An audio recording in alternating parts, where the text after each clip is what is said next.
For the first time ever, I am thrilled to say we have an official sponsor for the Dirt Talk podcast, and that's Ariat.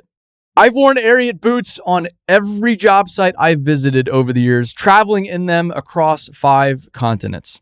More importantly, I have yet to find a single project where working folks, unlike me, are not wearing Ariat boots and workwear in every condition imaginable.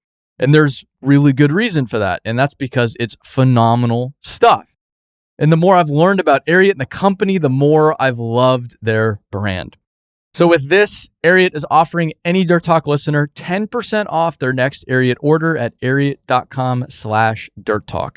That's 10% off boots, jeans, and workwear at ariat.com/dirttalk or at the link in this episode's description. With that, let's get to the show. A big theme in the residential world over the past 5 to 10 years, and I think that's going to become a theme in civil construction at some point.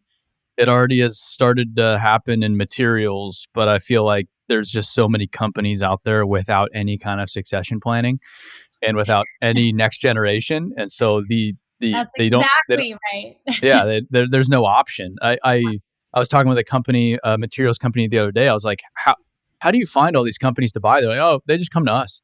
And it's like, I guess, yeah, once you become like the company buying everybody, then people just come to you when the time's right.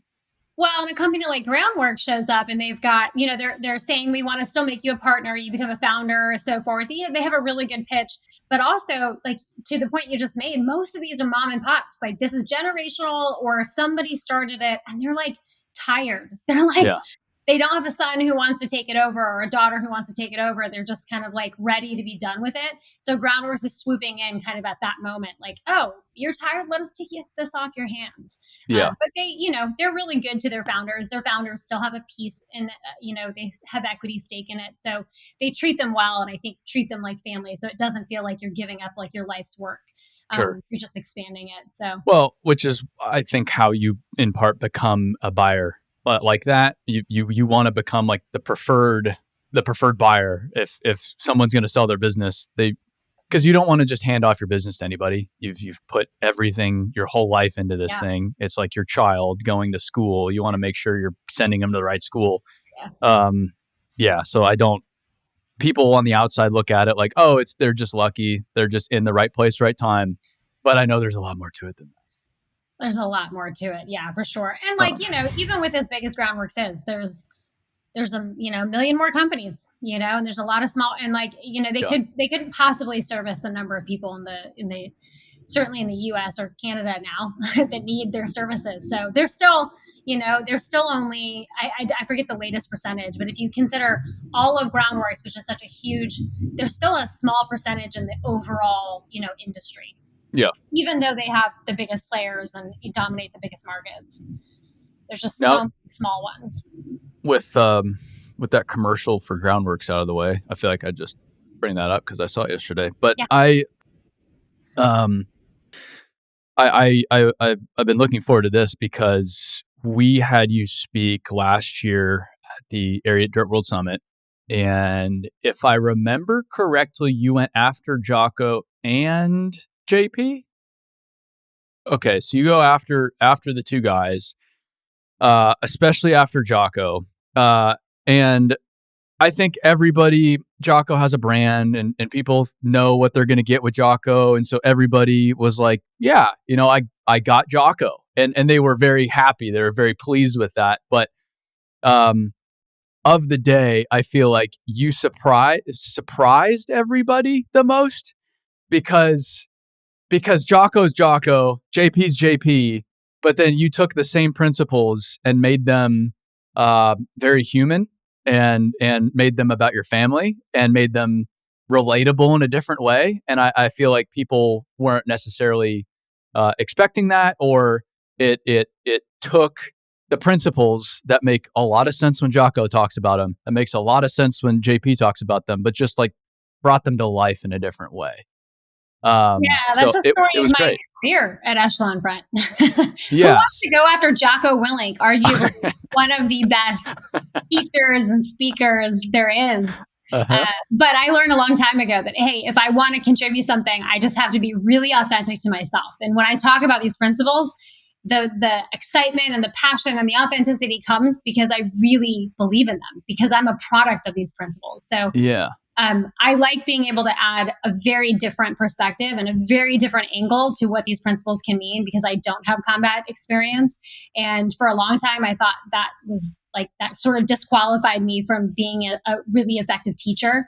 And over time, I realized that it didn't disqualify me. If anything, it allowed me to share a different perspective for people that might look at Jocko like I do, like I'm never going to be that. It's like, cool, let me help you see where these principles might apply in your life that isn't in the Jocko sphere of, what we're trying to accomplish.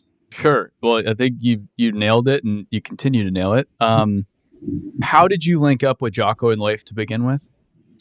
My husband served at SEAL Team 1 with Leif. So I knew Leif just sort of in that capacity, very minimal connection. But Leif had come out to Boston when my husband was going to business school. And he came to dinner one night at our house, was talking about Echelon Front and this book that they were writing, and just really excited and passionate about starting this company and consulting with organizations and helping them implement leadership development. I did not know Jocko at the time, but I was very intrigued by what they were doing. And he was actually there to recruit my husband. And then my husband had already committed to another consultancy and, respectfully turned down the opportunity because he was going elsewhere. But he really pushed me to reach out to Leif, because I think what Leif was looking for at the time was more something that I could offer than even my husband. So I threw my hat in the ring and sent him an email and said, hey, if you need any help, I was really excited about what you had to say about this company and this book, and I'd love to learn more. And if there's a way for me to support, I'm standing by. So that led to a part-time position at Echelon Front. I got to meet Jocko the first time within that, once I started with Echelon Front. So I really got to know both of them through building this company and starting, again, part-time. And then a year later, the book came out and things changed rapidly. So you were involved before the book Extreme Ownership came out? Yes. Okay. So they were doing consulting before they wrote the book, or while they were writing the book, and then it was published, and then things go pretty crazy. Yeah, they had been doing consulting for about 2 years. And in fact, Jocko had sort of, let's just call it like a residency. He was with one organization doing heavy like consulting there on a day-to-day basis. Yeah. While Leif was kind of doing some other types of consulting, and they were both writing this book. So Echelon Front had existed for 2 years, but really just getting, as you know, starting a business, really just getting their feet wet. And then I came on board a year and some change before the book came out. So I had the honor of reading the manuscript about a couple months in after joining Echelon Front and getting to read what they were putting out there to the world. I had heard a lot about it, but seeing it on paper was very different.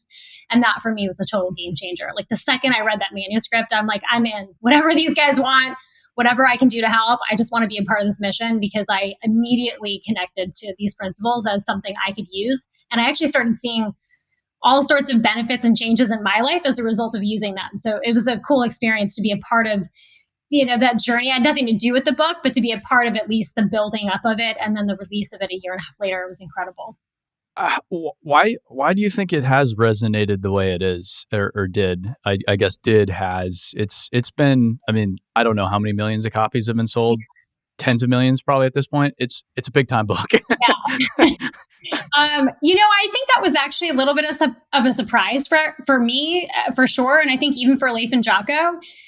The book was written for businesses. So it was really focused on business leadership. Yeah. And I think the surprise to all of us was, 2 months after the book came out, the feedback we were getting, whether it was social media or emails or just people coming up to us at events and expressing their gratitude, the feedback was so much more anchored in the personal life, and people saying, hey, I started taking ownership and I quit this addiction that I had, or I lost a bunch of weight, or I've repaired the marriage or the relationship I had with my spouse, or I'm a better father, I'm a better mother as a result of this. So I think that was a surprise. I think we anticipated it would do well in the business world, but you never really know. There's a lot of books out there that teach leadership. Yeah. I think for me, what made a difference in this book compared to others was that it was written from a very humble standpoint. So there's that component of, hey, here's the mistakes we made, not how awesome we are. Here's literally the mistakes that we made and what we learned in this very harsh environment in combat. And what I think that they provided was that the content itself is all stuff we know to be true about leadership. They just organized it and gave this framework to it that didn't exist, at least for me previously, that helped me to really capture when I looked at challenges to say, okay, how do I apply these 4 laws of combat? How do I solve this through this framework? And I think that was a difference maker. People having that framework, and then people realizing it transcended beyond just business, that there was a lot of ways we could implement these principles effectively. Before I go further down that rabbit hole, did you meet your husband while he was in the military or before? I met my husband. He was in the military. He was not in the SEAL teams. So I actually kind of knew him growing up. He's my best friend's older brother. So I knew of him as one of her many brothers. She has 7 brothers. He was one of them. But then we were engaged to be married. He had orders to go to Japan. And then about a month before we got married, he found out he had gotten picked up for the SEAL teams, which I knew nothing about. I had zero knowledge of what that meant. And so we got married on a Friday, and we went on a very quick honeymoon, and then he started BUD/S. Wow. So I got a quick introduction to the Navy and the Navy SEAL teams. So yeah, we were married all through BUD/S as we went through that training. Did you go with him to California, or did you stay where you were?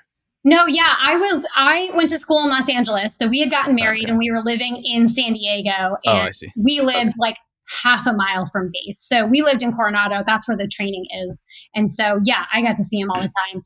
It wasn't quite the newlywed story you might imagine, because you're thinking we're newlyweds, we're going to, get brunch on Saturday and go to the beach and enjoy San Diego. And it was nothing like that. It was painting helmets and shining shoes and getting uniforms ready. So our weekends were not quite what I expected, but in truth, I wouldn't change any of it. It was an incredible opportunity to be a part of that with him.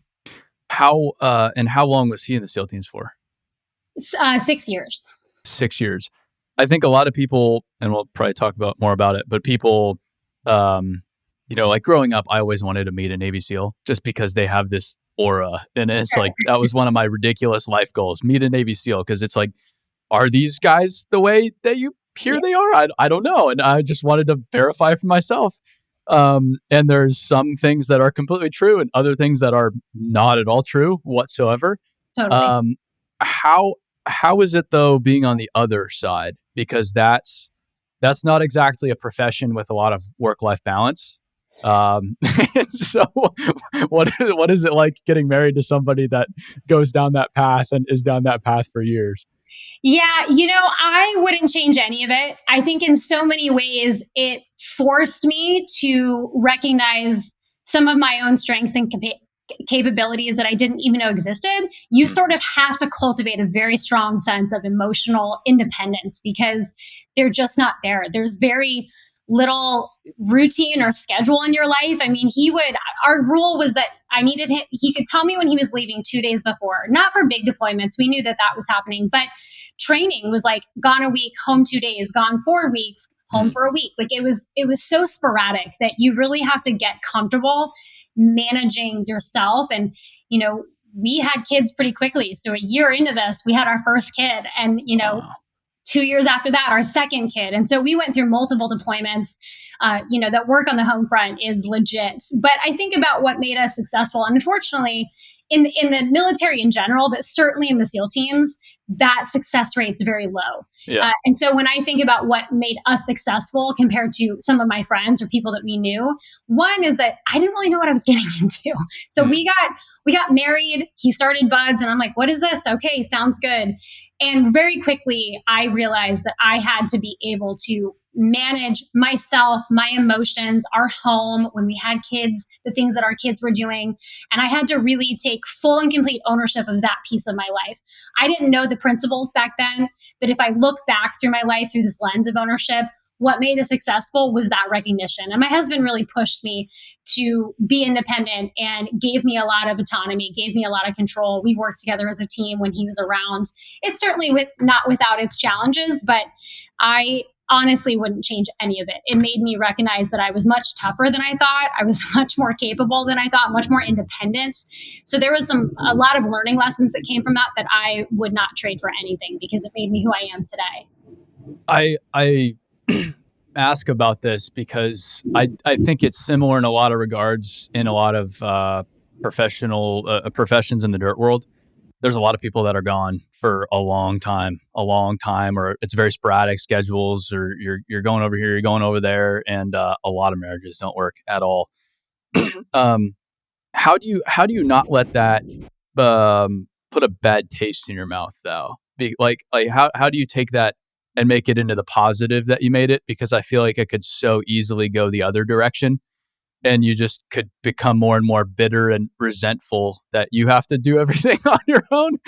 You took it in a very positive direction, but how do you not let it go off the rails? Yeah, I think from the very beginning, first of all, my husband always was very honest and truthful with me. So we had conversations about what it was that we wanted for our family. And I knew that his stint in the teams, his stint in this in his service was important to him, and that was a shared why. Like, this was like, hey, this is our family why, and I want to support my husband as best as possible. I also knew that the best chance my husband had to go and be successful in these deployments, and to more importantly come home, was for me to handle whatever I could on the back end and not let any of that cause added stress or take his attention away from his job and what he was there to do. So there was a lot of pride in what he was doing, and there was a shared why. And I think a lot of that allowed us to just work through challenges as they arose much more effectively. I think I remember it very vividly. There was a call where he had called me from a training excursion, and I was sort of just complaining like you do with your partner. And he was quiet on the other end. And I remember being like, why aren't you saying anything? And he's like, I don't know what you want me to do. I can't help. So all I can actually feel is just bad that I'm not there to solve this or to help you or to work through it. And, I just have to sit with that. I don't know what I can do to help in this situation. And I had that recognition out the gate of like, oh, I get it. What I can do is actually cover down on all these things in the best case I can, so you can focus on your job and do the things that I need you to do so you can come back home to me.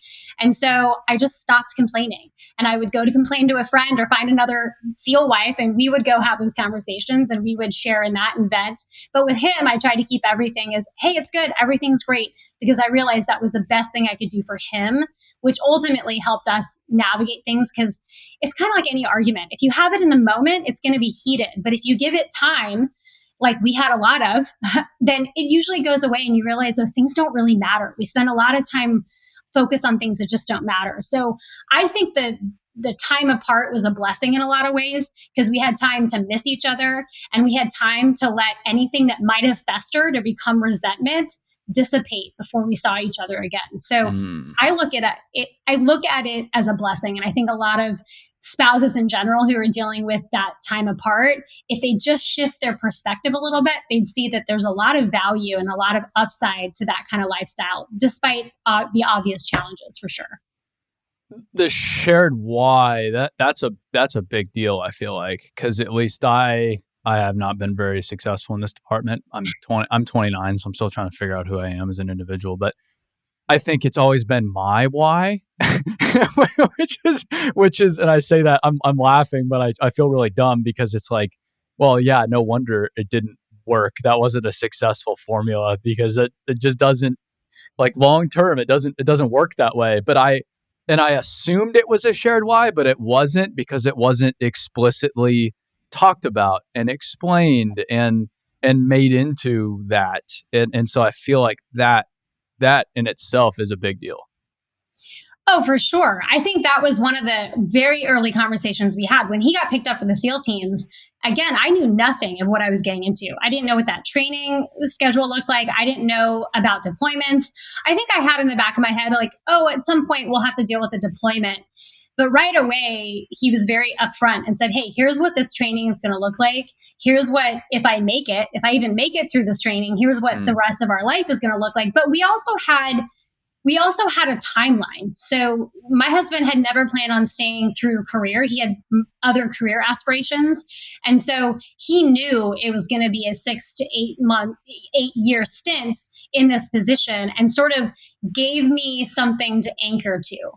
He was also very supportive of me doing the things that I needed to do, and whether it was hobbies or my career aspirations, he was very supportive of those things as well. So I think the result of that was that we had a shared why of what we wanted for our family, knowing that there was some timelines that we could anchor to, knowing, okay, this isn't forever. This isn't the next 20, 25 years. And it can be daunting if you're going into more career aspirations in the military. For us, I knew it was going to be somewhat short-lived. Although when he got out, nothing really changed. He became a consultant and traveled Monday through Friday anyway. So that shared why is really important. And I think couples having that why allows them, when they get to frictional points, what we call climb the ladder of alignment. It's like, hey, if there's a friction point here, let's climb that ladder. And if both of us are trying to get to that ultimate goal, these little things down here on the lower end of the ladder, we can work around, because we're aligned at the top of what we want for our marriage, what we want for our family. Yeah.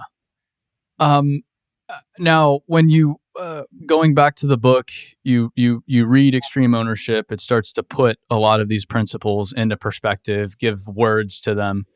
How do you start applying? How do you start looking at your life differently? How do you start applying some of these principles within your world? Yeah, I've read the book so many times, but in the beginning, I read the manuscript, and this was just with the intent of, I want to understand what we teach at Echelon Front. I had heard enough from Leif and Jocko, but I really wanted to understand what we do if I was going to speak to clients about what this looks like. So that's how I read it, was more, I would say, like homework from that mindset.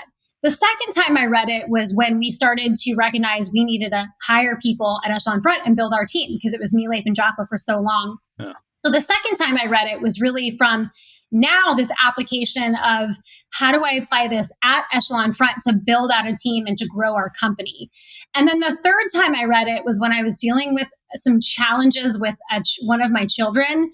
And I remember talking to Jocko about it, and he was like, hey, the same principles apply, kind of like joking with me. And I thought, dang it, he's right. And I went back to the book.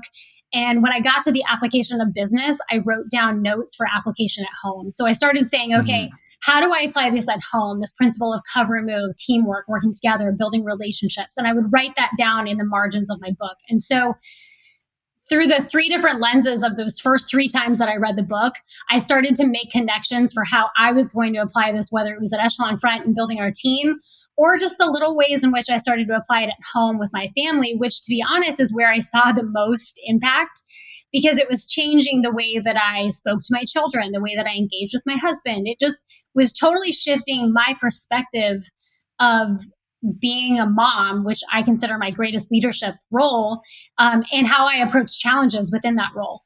So that effort really helped me to start making those connections to my actual life from the combat examples they gave in the book. How did it apply to your life? Like, what are some tangible examples? Oh my gosh, every aspect of my life is better as a result of these principles. And I think the main one is obviously the core of what we teach, extreme ownership. Just that mindset alone became freeing and gave me the ability to control the outcomes of different challenges that I might face. So things previously that would arise where you have that human tendency, like we all do, to make an excuse, I started holding myself accountable and saying, no, hold on. I have to take ownership of this. And, initially it doesn't feel good. It's a little difficult to do, but over time you start to build this habit and this behavior around ownership. And then it became like this instinct, which was a total game changer, because I started looking at literally every single thing in my life, day to day, small interactions, and then big major problems through this lens of ownership now. And the fear that came, or the struggle or the frustration or all the emotions that would typically come with those types of things dissipated. And I had this total control and freedom of like, hey, this is my fault. And guess what? I can go solve this. So I started seeing immediately how these principles applied. And then you break down our core principles, the laws of combat, how those things apply. You can literally make direct correlations to any problem, any challenge, and say, oh, well, how's your relationship? What kind of cover do you need? Is this simple? Is it too complicated? Are you communicating effectively? Are you detached from your emotions? Like, I can go through that framework with any problem and identify what I need to focus on to fix that problem. And it just becomes so empowering. Once you see extreme ownership, you can't unsee it, I feel like. And sometimes you want to unsee it. You want that human tendency to take over. Like, no, I don't want to take responsibility. I just want to pout. I just want to throw a tantrum. I just want to blame others. but like once you see it, you cannot get away from it. And I think like once that switch flipped for me, it's everywhere now. Like even how I watch television shows, I will sit there and analyze characters in a television show or movie. And it's like, why am I doing that? Can I just enjoy the flawed characters not taking ownership? Why do I have to sit here and evaluate their leadership? That's where you know you're on a good path, Aaron, because that's the instinct, right? Like, and to your point, they say like when you know the way, you see the way in all things. Yeah. That is the, you know, maybe the curse of extreme ownership, because you and I travel a lot, and there's no better human experience than to be in an airport or on an airplane and to just observe and listen and sort of people watch, and you see how this instinct is so, you know, so embedded in our human nature to cast blame, to point fingers, to make excuses. It happens all around us. So to your point, it's tough sometimes because you want to be like, no, I can solve this for you. Like, don't push against it. Just get over that barrier, and you'll see on the other side that ownership is literally so freeing. So I totally agree with you. It's a little bit of a curse sometimes because you can't get away from it, whether it's yourself or seeing other people and their tendencies. It can be difficult to watch that play out. Yeah. Well, and it like you said too, you know, there's some things that, oh, I need to take better ownership of, like taking out the trash. You know, they are right. Yeah, I am being lazy. But then, and that's like, I feel like a little easier to admit to yourself. But then I also feel like there's levels to it as well. Like I had a realization recently within the past month or so, and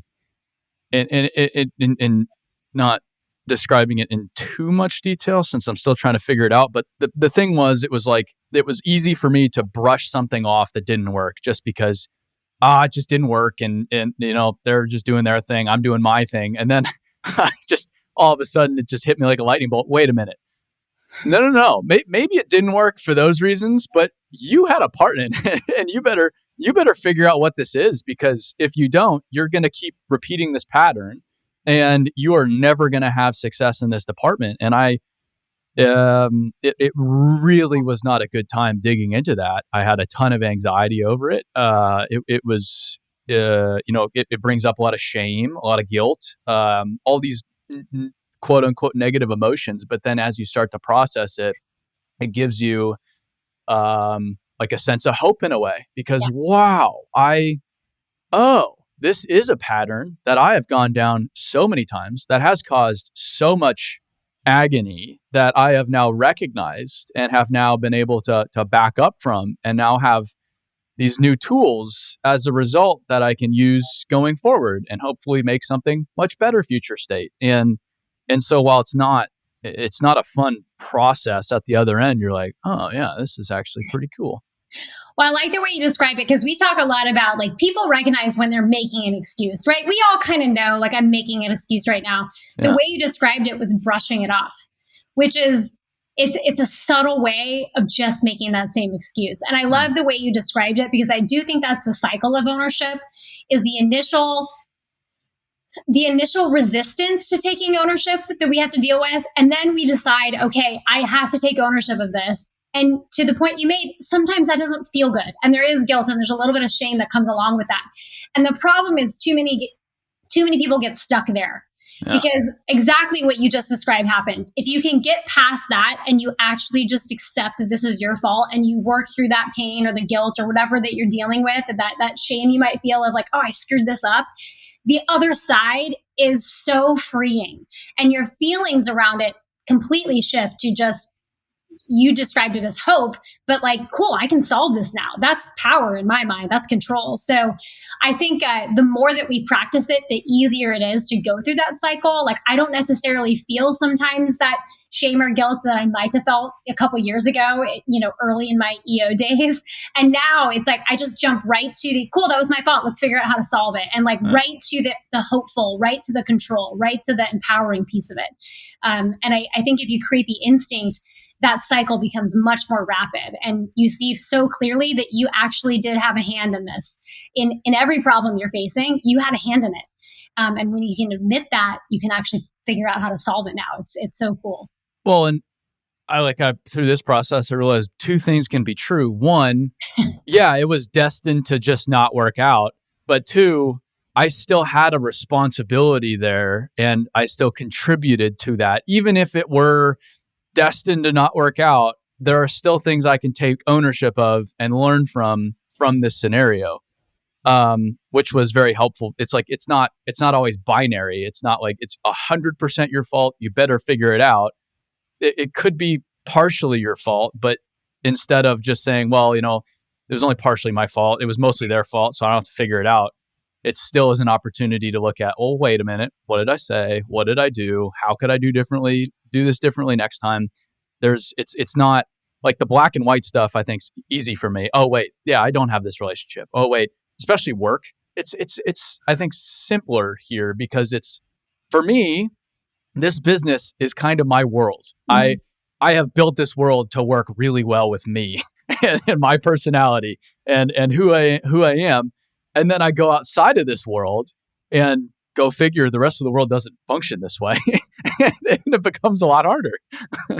Oh, for sure. I think that for me has been some of the most rewarding work that we do is when people recognize that, hey, I think the point you made is actually pretty good. A lot of people do this fairly well at work. They're going to try to maintain relationships. They're going to keep it in check a little bit, maybe bite their tongue. They're going to do some of the right things at work. It's just, I think, easier for people.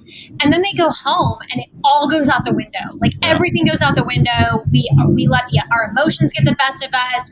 Let our ego convince us of whatever our ego is trying to convince us of, and it just goes out the window, and you see friction and contention in those relationships, which is so sad because this is supposed to be like our ultimate team, right? This is supposed to be the people that we care the most about, and yet it's the people that we struggle the most to apply these principles. So I think what you described is so accurate to people's experience of like, okay, I see how this plays out at work. And then the realization later that, oh, the same principles apply at home. Like that's some of the most rewarding stuff that we do is seeing people catch on to that and make adjustments in their personal lives for how they're going to apply these principles and repair or maintain relationships within their family, which we don't oftentimes prioritize. How did some of these principles apply to your children, and how have they applied to parenting? Oh, yeah.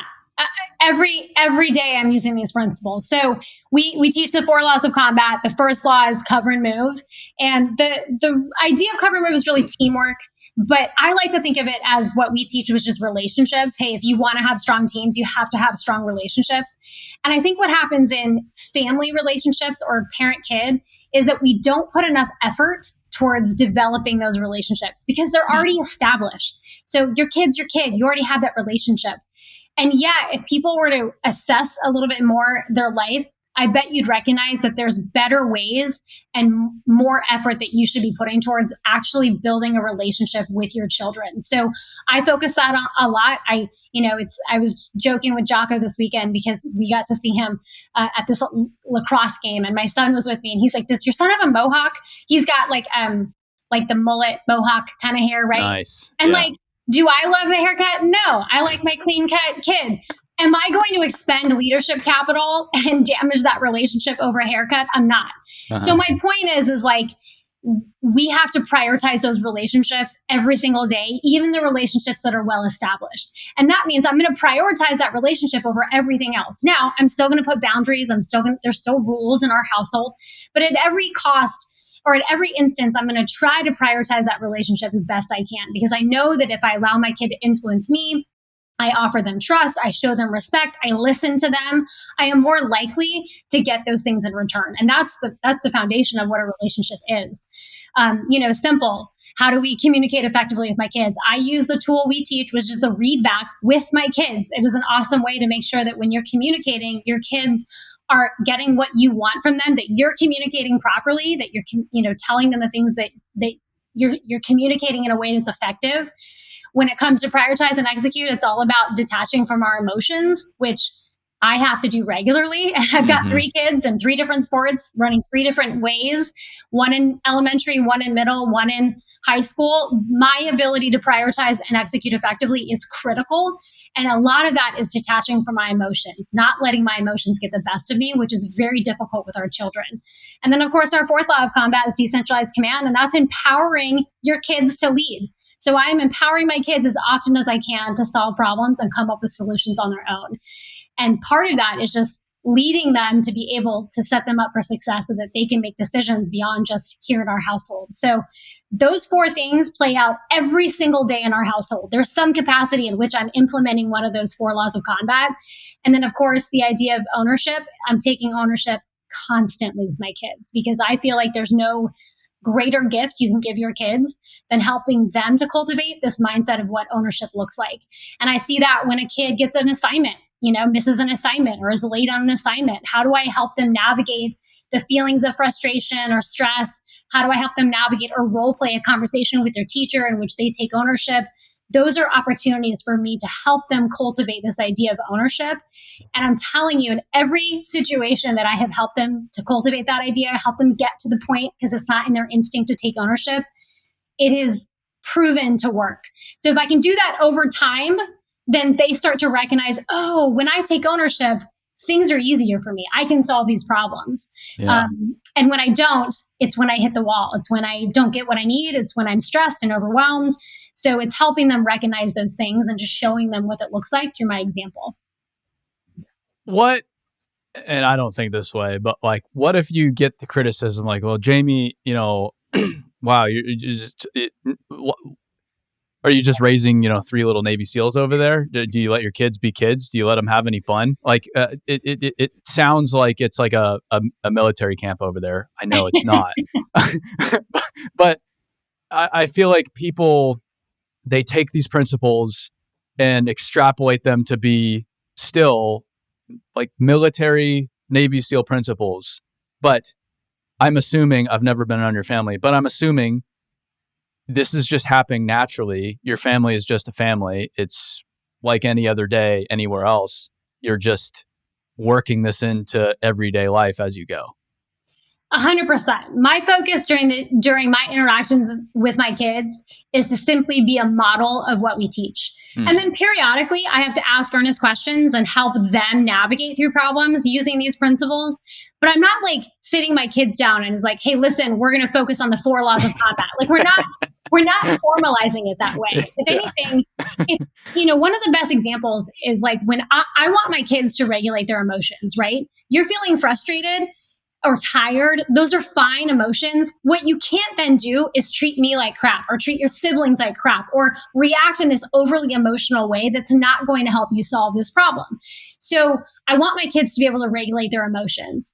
If I'm teaching them that or asking that of them, and yet I am constantly blowing up and losing my cool and yelling at them, that's all that they're actually learning. Yeah. So the only thing that I'm really focused on most of the time in my parenting role is just modeling what these principles look like. So when my kids come to me with problems, it's a lot of earnest questions, or it's a lot of like, well, hey, how do you think you could solve that? Do you think maybe talking to her would be a good idea? What do you think that conversation would sound like? It's asking questions to get them to recognize the ownership of it, not for me to say, well, you got to take ownership of that. It's not going to work that way. It's, okay, the assignment was due. Did everyone miss the assignment? No. Okay, well, did you follow up in this way? And it's just asking questions, showing that I'm listening to them, showing that I care, but then helping them get to the point of like, yeah, okay, I just didn't turn it in. Oh, okay, great. Now we can actually move into problem solving mode. Our family does believe in sort of this mindset of discipline equals freedom. So my kids, you talk about building Navy SEALs, we work out as a family, but we make it fun. So I think all of these things you can do in a subtle way, setting the example and then making it fun. My kids don't have to work out if they don't want to. It's not a forced endeavor. Most of the time it's like, hey, why don't you come out with the workout? They come up with something that's way more diabolical than what I was going to put them through. But it's more so just showing them what these principles give them, showing them what being disciplined allows them to have in their life, showing them what taking ownership gives them in the way of solving their problems. And the more that I show that to them, the more I start to see that behavior back to me, even if like most teens are going to be a little like resistant. Like you get the eye rolls, you get the little resistance, but deep down I see it and I hear it. And I hear from other parents or teachers around them that they're modeling that. Yeah. So you just have to keep focused on what you're doing to show them what the principles look like. Not so much about the drill of these are the principles we teach. It's less around that and more just the modeling.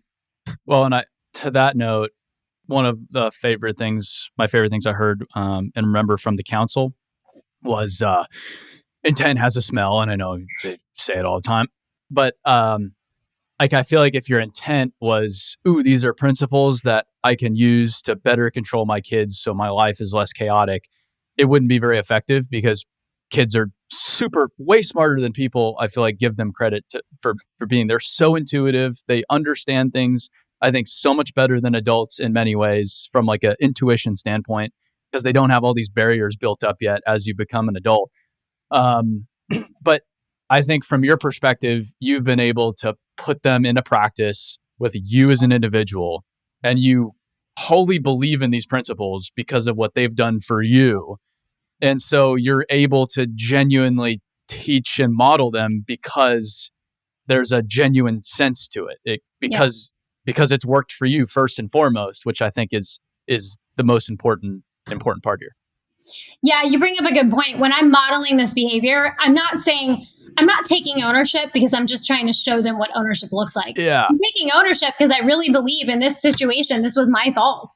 I'm not doing it just to use the words to try to, get them to hear and see that. I'm taking ownership because I'm recognizing, hey, we're late today as a result of me. Even if a kid didn't get their shoes on time and another kid wasn't listening, the point you made earlier, two things can exist. Two things can exist here. My kids didn't do the things they needed to get out the door on time, but that doesn't take away my ownership and the authenticity that I take that ownership of, hey, there are several things I could have done and will do next time to set us up for success so this doesn't happen again.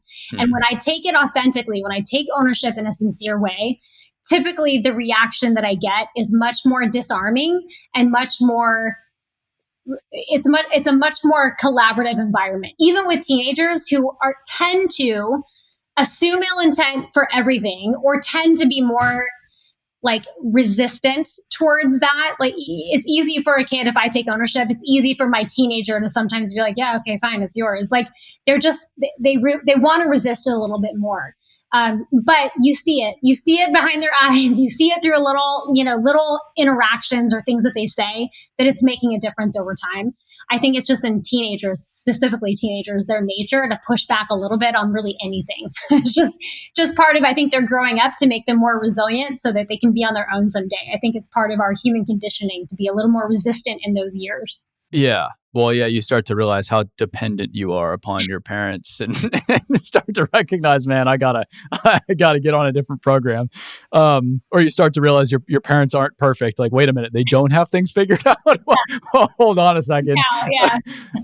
I feel like the antidote there in a lot of ways, though, is decentralized command. Yeah. If you allow them the ability to make decisions, like I feel like, my parents did that in a very good way.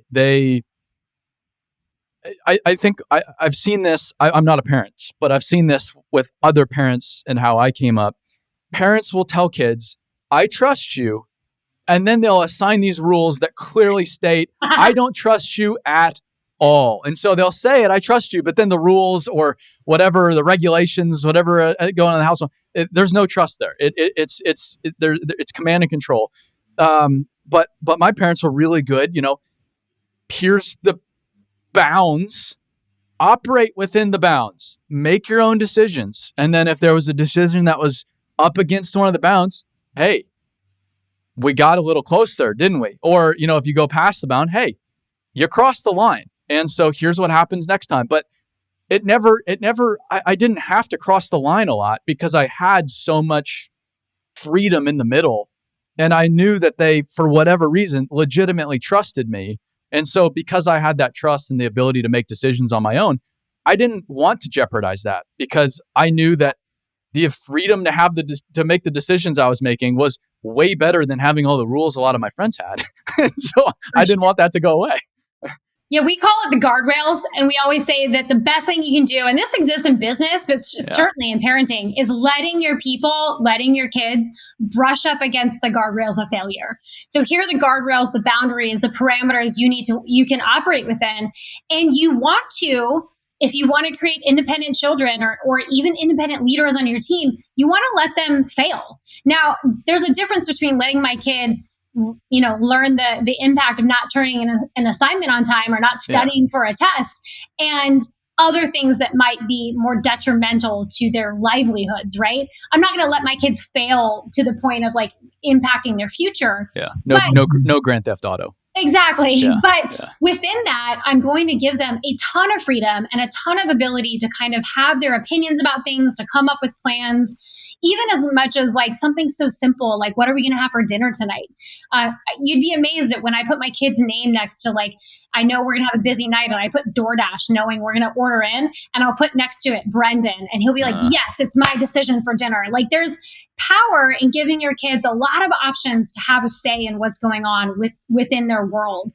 And something we say with our kids all the time is truth no matter what. So as long as you're being truthful, there's nothing else that we can't solve. There's nothing else that we can't overcome. You think you've done something that is going to, impact the way we feel about you. As long as you'll be truthful with us, we can help you navigate this. We can help you solve that. And every time we've had those situations where we've been faced with that, we have reacted, detached from our emotions, detached from our egos, doing our best to take ownership of those situations ourselves to help our kids navigate that. And it builds in that trust that you need to give your kids the ability to make their own decisions. So, I let my kids fail all the time.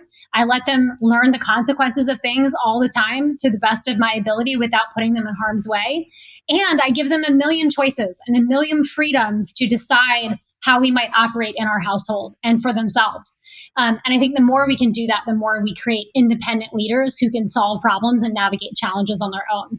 Yeah, but it's easier said than done, especially when you haven't done it very much, because there's just this human tendency. If you see someone walking towards a trap that you've walked right into, hey, no, that's a trap. There's palm fronds there, and there's a hole underneath, and you're going to fall right through, like the cartoons. But that's one of the biggest things I've had to learn as a leader in business is, allowing people to walk into those traps, and you just have to sit there and hold on. And I think that the human tendency, like most people are good. They want to help people avoid pain. You don't want to go see somebody if you can save them the pain, whatever it is. You don't want them to go have any kind of sense of pain or discomfort if you can avoid that. Sure. But then you have to rewire yourself to think, well, if they don't walk into that and I save them, they're going to have far greater pain future state. And so might as well do it now in this controlled world and allow them to have that lesson that they can carry forward with them in other circumstances when I'm not around. And at least that's how I've had to reframe it in my head. But even now I have to catch myself like, hey, just actually this happened like 6 weeks ago. It was something was going on, and it was getting in the way of things with some people, but it wasn't jeopardizing the overall mission. The guardrail was being brushed up against, but it wasn't worth bringing up in the moment because we were still like in the mission. So I thought, all right, I'm gonna see how far they go. They went too far. We got done with the mission, and then right afterwards, hey, you guys crossed the line. And here's why you crossed the line, and here's how it hurt the team, and future state, here's the guardrails. And there's a lot of flexibility in between those guardrails, but you got outside of the guardrails. Don't let it happen again.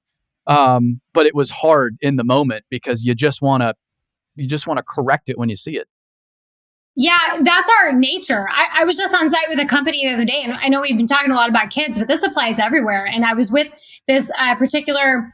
He was recently, promoted to superintendent. And one of the challenges he was expressing that he was dealing with is that he's like, well, I find myself it's easier for me to do the job. And It was like, man, so many people feel that, right? We get to a certain level in leadership and it's like, it's just easier for me to go down and solve this. We think that's easier. In the long run, that is a tactical win in the moment to solve that problem. It's a strategic loser in the long run because you don't create people that are able to solve those problems on their own. And the same thing happens at home. We become the easy button. And so one of the things I asked him, I said, hey, how do you, do you care about your people? He's like, yes, of course. I was like, do you trust them? I was like, yes. I was like, what is you stepping in and solving this problem and being the easy button indicate to your people? He's like, that I don't trust them.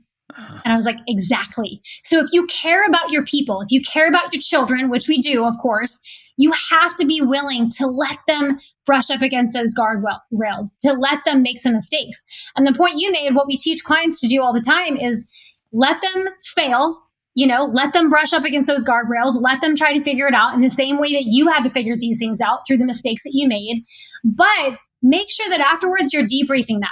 Hey, what went well? What went right? What went wrong? What can we do better? And if you're debriefing that from a detached standpoint, you're not dropping the hammer. You're saying, hey, here's where we went out of bounds. This is what we got to do next time. Here's the parameters. Want to make sure that that's clear. And you're debriefing those situations, whether it's with your subordinate leaders or your children, you're having those debrief moments, then you're reestablishing that trust. You're showing them that you trust them. You're allowing them to make the mistakes, which are far greater lessons than anything I could ever tell my kids or to tell my subordinate leaders.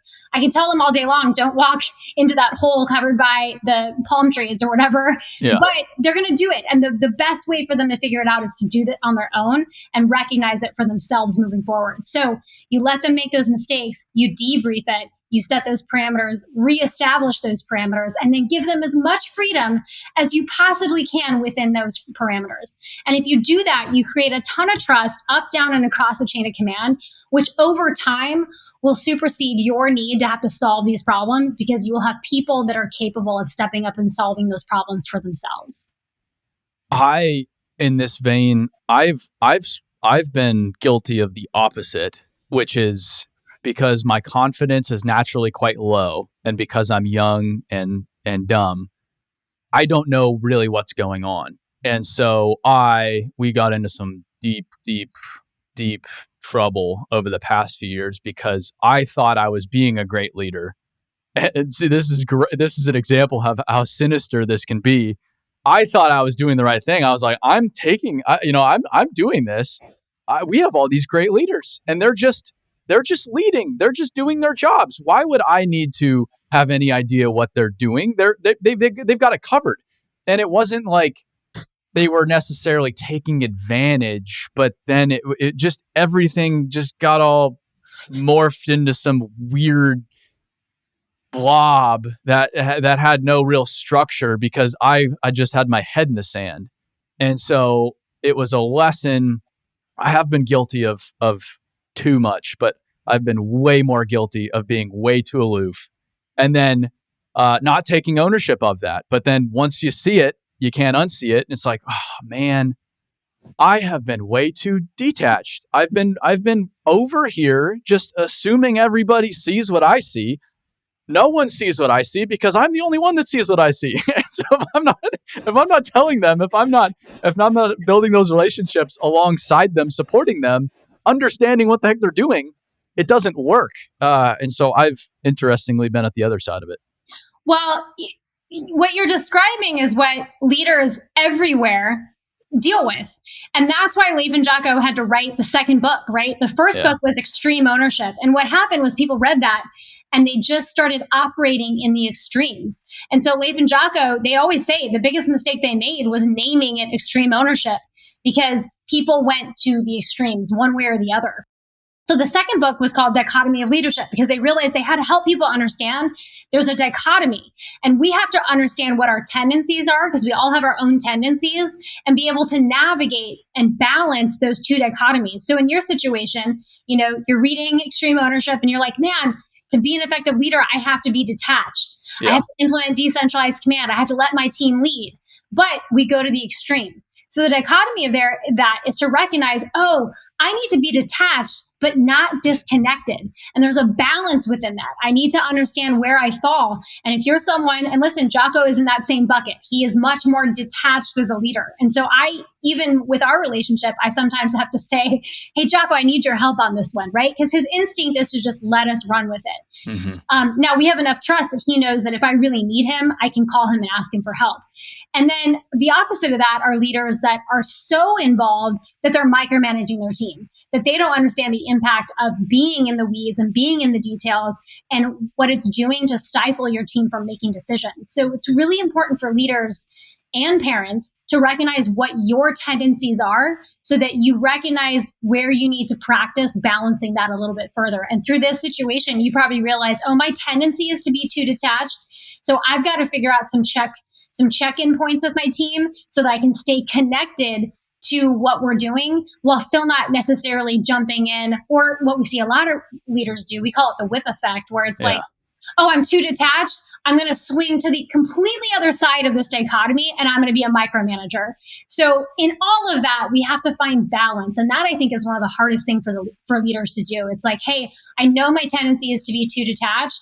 So I've got to just find a couple things that help me to stay connected, not to jump in and now just step on the team's feet and be the easy button.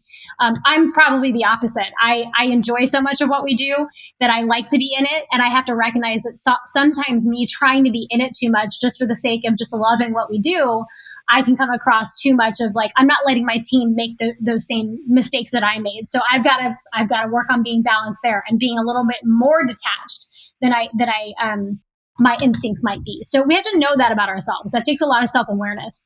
Well, and I think the other complexity to that is it's always changing. So like 100%. your kids, your kids are growing up. You know, elementary school is a lot different than middle school is a lot different than high school. A lot different than high school. Yeah. And so the goalposts are always moving, and business is the same way. And so you don't necessarily always have it. You don't ever have it figured out because it's always shifting, and you can understand your tendencies as an individual, which is super valuable. But then sometimes I do need to be more involved here because this is a mess. And I've got to get my hands dirty to sort through the garbage to really figure this out. Or, I'm being way too involved here. And I'm excited. I just want to be involved because it's fun, but that's screwing things up and I've got to go find something else. And so that's, I guess, the other challenge is it's always changing. Always changing. Always changing. We can always count on things to be changing. And I think you make a really good point. That's why having self-awareness as a leader is so important, to recognize when we're out of balance, because I do think people swing, to the extremes depending on any given day or circumstance, or maybe what they're dealing with in their personal lives. Or, hey, we made a big mistake. We have this catastrophic issue. I've got to be more involved. And sometimes that warrants it. Sometimes you have those issues. It warrants being a little bit more of a micromanager. Micromanagement can be a very effective tool. It's when we're not using it as a tool and it's just our instincts that it causes a problem. So we have to be willing as a leader to constantly take an honest self-assessment of where we're at and what we should be doing and what is potentially getting in the way of allowing our team to step up and lead. And that takes a lot of self-reflection and a lot of self-awareness. Yeah, like right now, I've been home for 3 weeks, and I'm probably driving our team just absolutely nuts. They're probably thinking, just get back out into the dirt. Yeah, please get out of here. I used to feel that way about my husband, right? Like he'd deploy, and I would miss him so much, and then he'd be home for like 3 months, and it's like, when's your next trip? Because all of a sudden he was kind of screwing up my flow. Yeah, there was I was talking to this woman one time. Her husband was, I don't know, like a wildland firefighter or something like that. It would go off a lot. And I talked to her. I was like, wow, that must have been tough. She's like, no, it's actually why we're still married. I'm like, I kind of agree with her. My husband was either military or consultant. Even now he's traveling 3-4 times a week, 3-4 days a week. And there is definitely some benefits to that, right? Like I have a routine. I've got a whole situation. When he comes home, he throws it off a little bit, but at least I get time to miss him, which I don't think a lot of people in their, after 18 years of marriage, you feel as much of that anymore. Sure. You said you struggle detaching from when things are getting emotional. You're in it. What have you found to be effective? You recognize, hey, I am getting too wound up right now. How do you get yourself out of that? Yeah, so I would say through a lot of practice and a lot of opportunities, I have learned to detach from my emotions and my ego very effectively in the moment. What I'm not always as good at is detaching from, it's that decentralized command component of like, I'm just excited about what we do. I just want to be involved. And so for me has been an effort of recognizing that I want my team to be able to feel trusted and empowered to make those decisions. And when I'm in the details, they don't feel that way. So I've got to get out of it. From just a detachment perspective, I think the best thing people can do to learn how to detach, and listen, detachment is a superpower. If we can detach from our emotions or detach from our ego in times of chaos, we can make very sound decisions at times where we are typically inclined to make poor decisions, because we just don't make good decisions when we're emotional. We don't make good decisions when our ego is involved.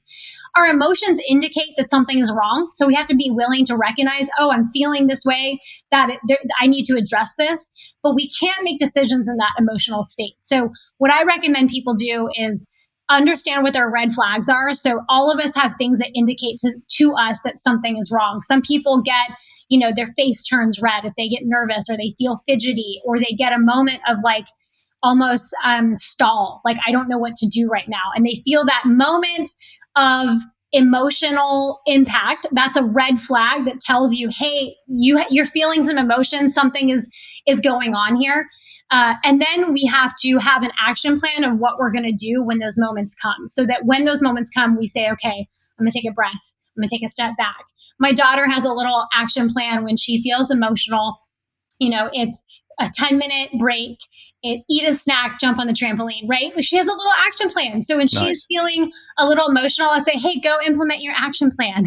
And she'll go through the list. And usually by the time she gets through that list, she feels better and she can better navigate the situation she's dealing with. Same with me. Like, there's actions I can take. A big one for me is detaching physically from a moment. So if I'm in an argument with my teenager and I don't want to be in an argument with my teenager because it doesn't help improve our relationship, I'm going to give myself a timeout. I'm going to physically remove from the situation, because I know that in the moment, I'm more inclined to say something or react in a way that isn't going to be helpful. So I need to detach from this for a moment and then come back to it when I'm ready. The same thing with emails, right? You write the email, don't put anyone's name in the email because you don't want to ever accidentally send, but you kind of vent out what you want, what you're feeling, and then you take a break and come back and realize, okay, this isn't the impact. I want to maintain this positive relationship. I'm going to rework this. So I think we all have to have an action plan in those moments, but we have to practice it every single day. And I think that the habit of practicing it will set us up for success. And I've had several scenarios in my life that were, one of which was a life and death scenario, that I was able to detach in the moment and make the right decisions that helped us navigate that situation as a result of practicing these principles every day leading up to that moment. So practice in the small ways and you'll be better prepared for the really big moments when things go crazy, and you've got to be able to detach from those emotions. It is interesting how it is a skill. You joked about airports. Airports are probably the number one place to see people all wound up. All that has to happen is a flight get canceled and everybody just loses their minds. They have no idea what to do. And it's so, watching it now, it's not funny. Like, I don't like seeing people get screwed over and not home on time, whatever it is, miss their connections. But it's just amazing to me. It's like, wow, these people have no idea what to do. And they have just completely ceded control of the situation over to the situation. And I surprised myself the other day, a few weeks ago. I was in the cab going to the airport. I get an email. I'm looking at my emails. Your flight is canceled. I'm like, oh, that's interesting. And just no emotional response, because I've practiced so many times over. Every time I get wound up, hey, you're getting wound up right now. Let's bring it back down. And so by the time I got out of the cab, I had a new flight. And I get out on the terminal. I look at my what gate I'm at. Oh, I'm in the wrong terminal. Okay, no problem. I just walk outside, grab a cab, go over to the other terminal. No problems. and I so easily could have just lost it and had a completely different outcome, because I didn't have the skills to calm myself down and focus. But it was just because practice. Yeah, the airport, to your point, is one of the best case studies for this. And I had a similar situation. I got stuck in Charlotte, and our flight was like, delayed. Yeah, And those are the best. I'm doing the math. People, to your point, are losing it. The whole airport was grounded because of weather. And I'm seeing people, now listen, some people in that airport have reason to have panic, right? They're trying to get home to a loved one who's sick, or, Sure. they're somebody in their family died and they're trying to get back there to support family. Like, there are definitely people, but it's a small percentage. But what I'm watching is couples argue, and parents yelling at their kids and frustrated, or yelling at the attendant, like who's just trying their best to try to help solve this, who has nothing to do with the weather and in the situation we're at. Meanwhile, because I'm so detached, I'm like, oh, that sucks. I'm going on and I'm booking a flight for the next morning, because I'm like piecing together, because I'm detached, of like, this might go bad. So I book a flight the next morning. I'm making some arrangements. I ended up having to sleep in the airport at Charlotte. But you know what? That first flight out in the morning, I had a seat. And there were 70 people waiting on standby trying to get on this flight that were, tired now because they've also slept in the airport, and emotional and frustrated. And I just kept thinking, like, none of this helps you solve this problem. None of this will help you actually get a seat on this flight. And I know you're frustrated, and I know it's there's a lot of emotions around that, but letting those emotions out and getting the best of you does not help you in this situation. It will not solve this. And only because I was detached did I have that instinct of like, I better get a flight, because these flights tomorrow are going to go quick.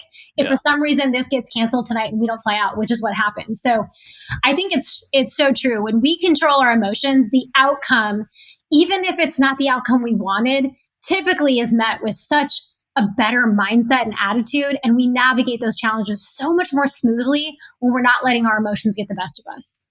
Yeah. I just found yelling at the lowest paid person there was not a good strategy, so I had to try something else. Yeah, I see a lot of that too. And I always just think, man, like, again, I've been in situations where I have been detached and kind and professional, and I've typically been able to get what I need. Isn't that funny? Yes. The adverse of that is like arguing and yelling, and people are so much less inclined to help you. So, maybe they can't solve it, but maybe there's something they can do to help that they're not going to offer if you're just yelling at them and making it their fault. Yeah.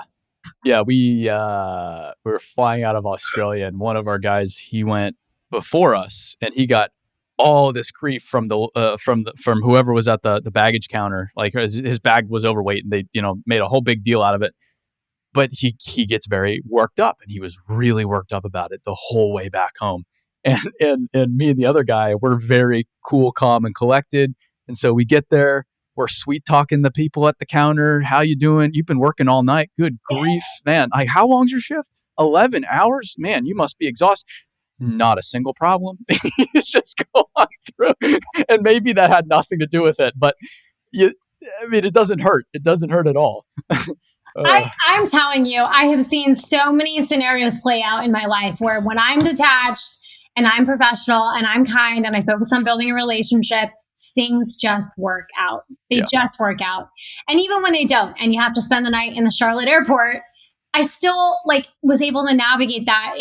I just thought, like, I could be going into this situation, which kind of sucked, and be frustrated and angry, or I can go through it like, well, okay, it's a night in Charlotte. It'll be a story to tell someday, right?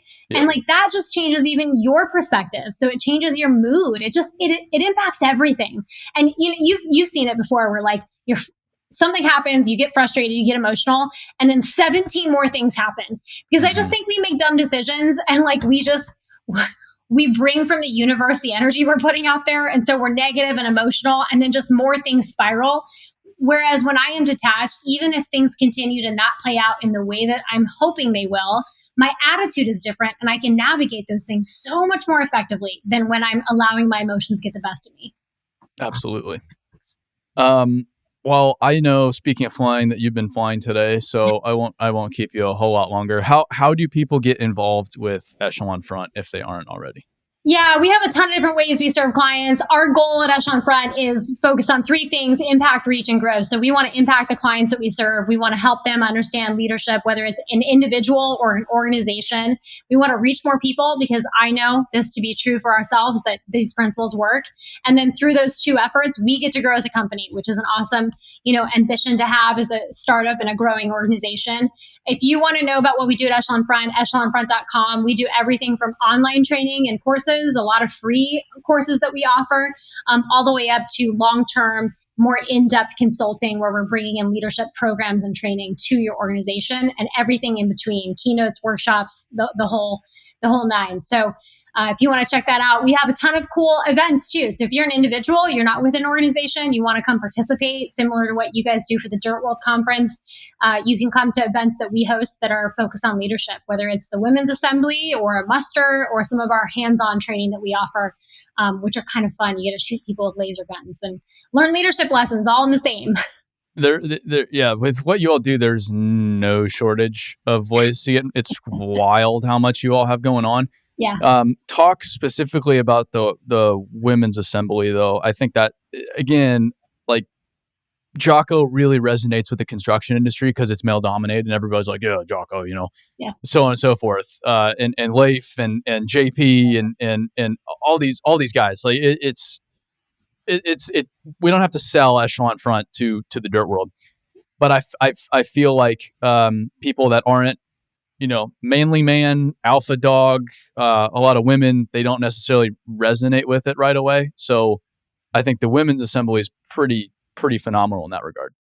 Yeah, we started this a couple years ago. It was actually a 20-year-old intern who had this idea and was like, we need to get these principles out there and in a way to allow women to participate, because if you look historically at our events, like, we're 85% men and 15% women. And I know what to be true is that these principles apply everywhere for everyone. But if the combat component is maybe a barrier to that, or we're not teaching or giving examples that resonate with women, it was her recommendation that we start a community where women could come and learn these principles without some of the other content that may be a barrier for them. So we started the online community. Every month we do a free session, so you can join free. If you can't join live, you get the video within 24 hours. So we have about 9,000 women that join, a couple hundred every session that join us live, and a couple thousand that watch those videos.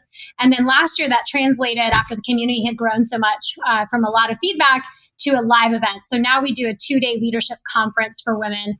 We did our first one last year, and then we're coming up in 2 weeks. Actually, next week I leave for our second women's assembly, which is a 2-day event. And you can just Google Echelon Front Women's Assembly, and you'll find a whole page with all the different things we offer for women. And you know what? We have some men that join us for both of those events too. So Sure. If you want to hear the principles that are maybe detached from the combat view and perspective, come join us at the Women's Assembly. I think that's so cool. That's awesome. Awesome. Well, Jamie, I very, very much appreciate you joining us today. Thank you, Aaron. Always a good time. Love talking about these leadership principles. Love the work you guys are doing. Excited to continue to partner with you. And if you need anything else from us, let us know. Absolutely. Awesome. Thank you.